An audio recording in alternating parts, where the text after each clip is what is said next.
नमस्कार दोस्तों, ढोल में पोल चैनल में आप सब मित्रों का हार्दिक स्वागत करता हूं।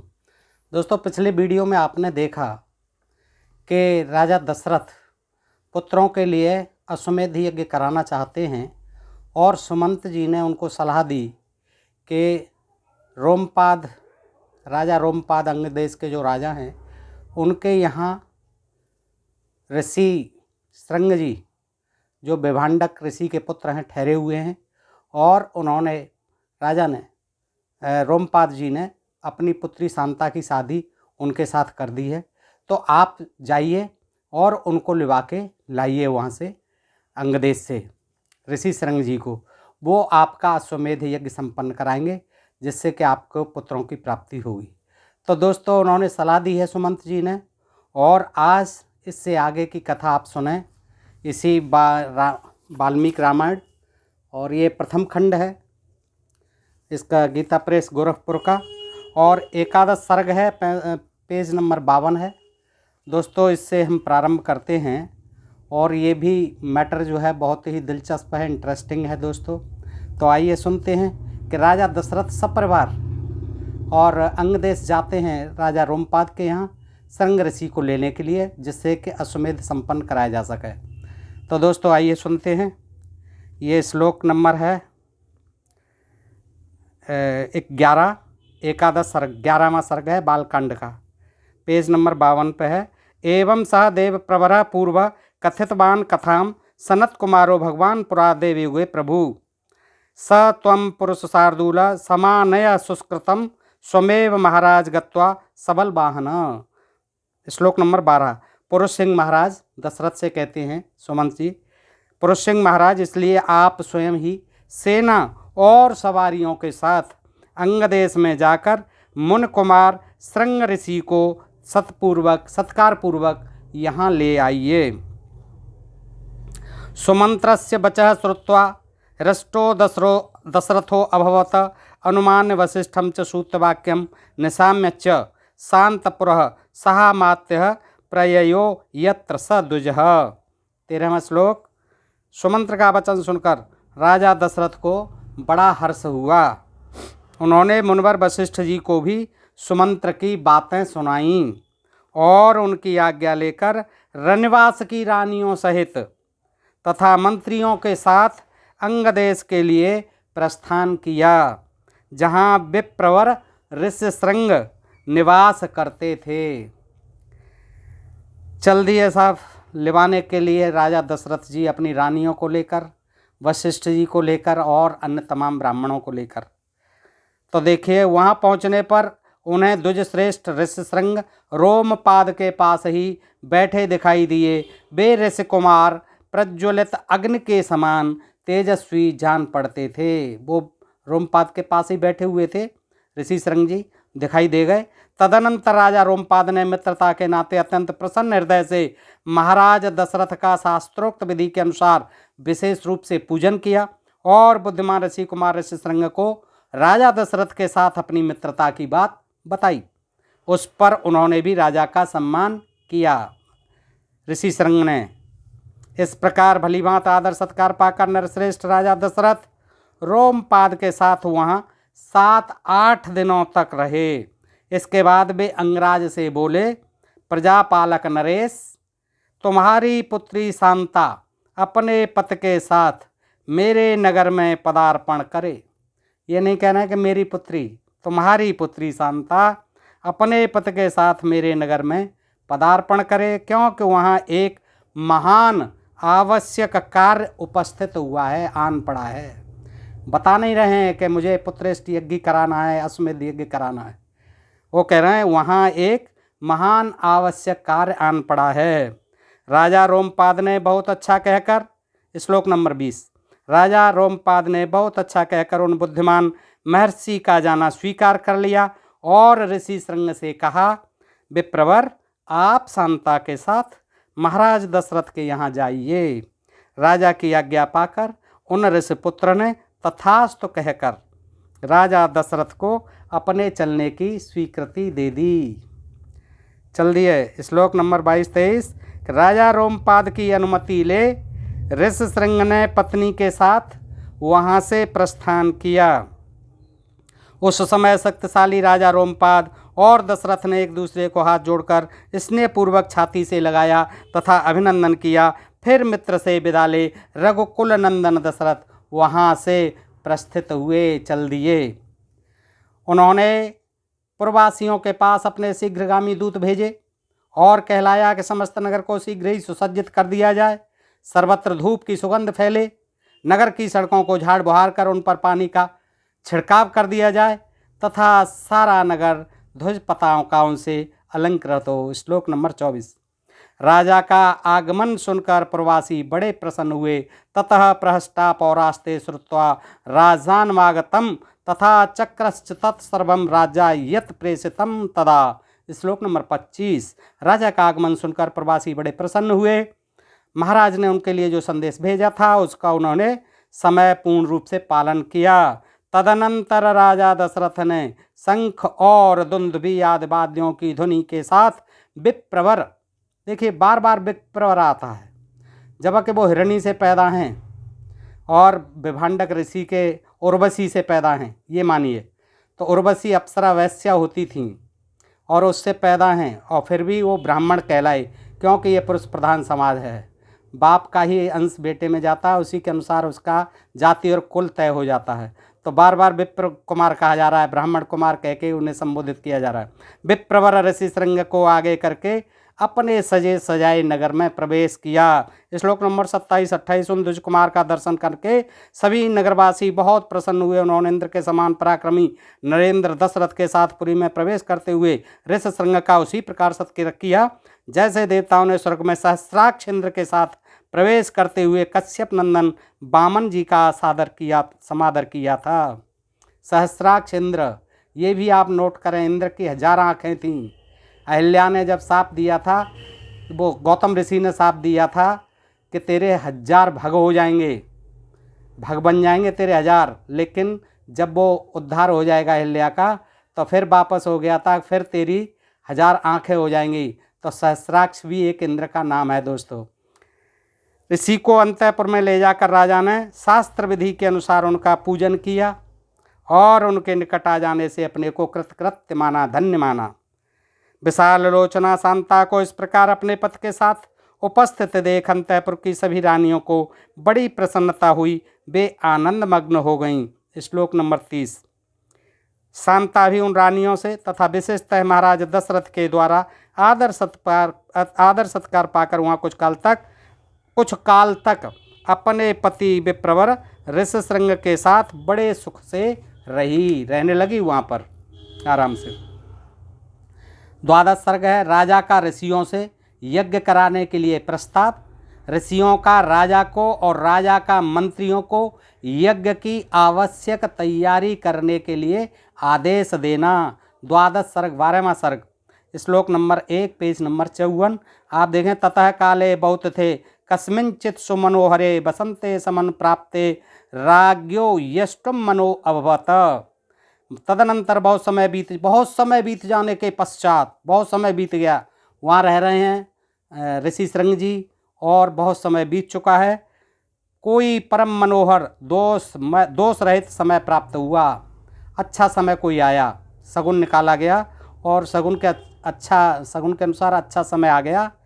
उस समय बसंत ऋतु का आरंभ हुआ था। राजा दशरथ ने उसी शुभ समय में यज्ञ आरंभ करने का विचार किया।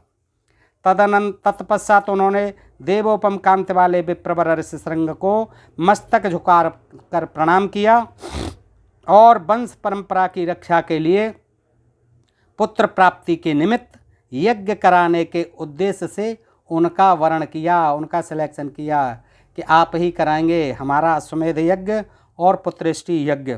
ऋषिशृंग ने बहुत अच्छा कहकर उनकी प्रार्थना स्वीकार की और उन पृथ्वी पत नरेश से कहा, क्या कहा? राजन, यज्ञ की सामग्री एकत्र कराइए, भूमंडल में भ्रमण के लिए आपका यज्ञ संबंधी अश्व छोड़ा जाए। देखिए, कुछ लोग विवाद करते हैं कि अश्वमेध में यज्ञ अश्व की बलि नहीं दी जाती थी, उसके मांस का हवन नहीं होता था। लेकिन दोस्तों, यहाँ स्पष्ट दे रहा है वाल्मीकि रामायण में, बार बार दे रहा है कि यज्ञ संबंधी अश्व छोड़ा जाए। वो कह रहे हैं ऋषि श्रृंग जी राजा दशरथ से कि यज्ञ संबंधी अश्व छोड़ा जाए और सरयू के उत्तर तट पर यज्ञ भूमि का निर्माण किया जाए। बहुत सारे विद्वान कहते हैं कि ये कम्युनिस्टों ने, वामपंथियों ने लिख दी हैं। दोस्तों, ये वाल्मीकि जी वामपंथी नहीं थे, इसमें लिखा हुआ है। और कुछ विद्वान लोग कहते हैं इसमें कि ये जो है जड़ी बूटी थी अश्वगंधा, उसका हवन किया जाता था। तो ये देखिए कहाँ अश्वगंधा को अश्व से जोड़ते हैं। ये अश्व जो है साफ लिखा हुआ है, और अश्वमेध में अश्व की ही बलि दी जाती थी, और वो भी एक खास किस्म का रंग का होता था, सफ़ेद रंग का होता था, श्याम वर्ण के कान होते थे उसके। तो उसके बाद तब राजा ने कहा, सुमंत्र, तुम शीघ्र ही वेद विद्या के पारंगत ब्राह्मणों तथा ब्रह्मवादी ऋतुजों को बुला लाओ। सुयज्ञ, वामदेव, जाबाल, काश्यप, पुरोहित, वशिष्ठ तथा अन्य जो श्रेष्ठ ब्राह्मण हैं उन सबको बुला लाओ। तब शीघ्रगामी सुमंत तुरंत जाकर वेद विद्या के पारगामी उन समस्त ब्राह्मणों को बुला लाए। श्लोक नंबर 6। धर्मार्थ राजा दशरथ ने उन सब का पूजन किया और उनसे धर्म तथा अर्थ से युक्त मधुर वचन क्या कहा? महर्षियों, मैं पुत्र के लिए निरंतर संतप्त रहता हूँ। श्लोक नंबर 8। महर्षियों, मैं पुत्र के लिए निरंतर संतप्त रहता हूँ, दुखी रहता हूँ। उसके बिना इस राज्य आदि से भी मुझे सुख नहीं मिलता है। अतः मैंने यह विचार किया है कि पुत्र के लिए अश्वमेध यज्ञ का अनुष्ठान करूं। तदहम यस्पृच्छामि हय मेधेन, हय, देखिए हय मेधेन कर्मणा, ये हय घोड़े को ही कहते हैं, अश्व को कहते हैं। हय मेधेन कर्मणा ऋष्य पुत्र प्रभावेण कामान प्राप्सामि चाप्यहम। श्लोक नंबर 9। इसी संकल्प के अनुसार मैं अश्वमेध यज्ञ का प्रारंभ करना चाहता हूँ। मुझे विश्वास है कि ऋषि पुत्र ऋषि श्रृंग के प्रभाव से मैं अपनी संपूर्ण कामनाओं को प्राप्त कर लूँगा। राजा दशरथ के मुख से निकले हुए इस वचन की वशिष्ठ आदि सब ब्राह्मणों ने साधु साधु कहकर बड़ी सराहना की। श्लोक नंबर 10। ऋषि श्रृंग पुरोंगास पुरोगश्च प्रत्युर्च नृपति तदा संभाराम सविनमताम ते तुरगश्च विमुच्यताम। तुरग भी घोड़े को, तुरंग भी घोड़े को कहते हैं। शरद्वाद्योत्रे तीरे यज्ञ भूमिर विधीयताम। श्लोक नंबर 11-12। इसके बाद ऋषि श्रृंग आदि सब महर्षियों ने उस समय राजा दशरथ से पुनः यह बात कही। दोस्तों, ये बात मैं आपके सामने इसलिए रख रहा हूँ, आज तक आपको ये बातें पता नहीं होंगी, बिल्कुल भी पता नहीं है। केवल सुनी सुनाई और थोड़ी बहुत पढ़ी पढ़ाई बातें सुनते हैं, लेकिन तह में जाइए कि रामचंद्र जी का जन्म किस तरह हुआ, अश्वमेध यज्ञ कैसे होता था, राजा दशरथ ने अश्वमेध कैसे कराया, किसके माध्यम से कराया, ये सारी जानकारी आपको मिल जाएगी इससे।